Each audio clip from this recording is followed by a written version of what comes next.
Pregnant हूँ, अकेली हूँ। मेरा शौहर हर बार बस मुझसे यही कहता है कि वो मुझे नहीं चाहता। उसकी धोखेबाजी भी बर्दाश्त की, तकलीफ में हूँ। रो नहीं तो क्या करूँ?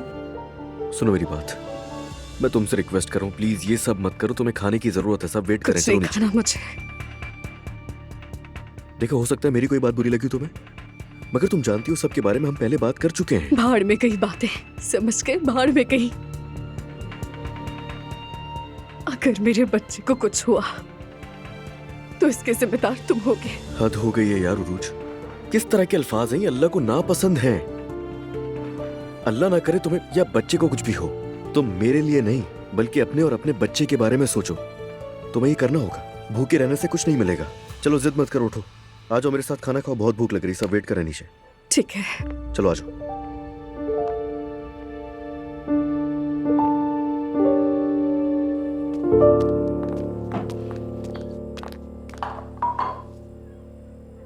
अस्सलामुअलैकुम।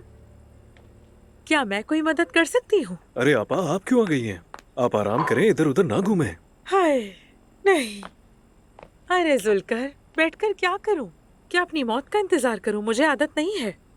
अंदर भी होती थी तो हमेशा खाना बनाती थी। मेरी आपा बरसों तक यतीम खाने के किचन में काम करती रही है ना, इनके कहने का यही मतलब है। अरे फिर तो आपके हाथों में बहुत ही जायका होगा। हाँ ना, हाँ। जो मेरे हाथ का खाना खाता है बहुत पसंद करता है, जरा तीखा सा जायका होता है। आसानी हो काम में। खाना बस तैयार होने वाला है। नहीं, मैं आज दस्तरखान पर नहीं बैठूंगी जुलकर भाई। मैं यूँ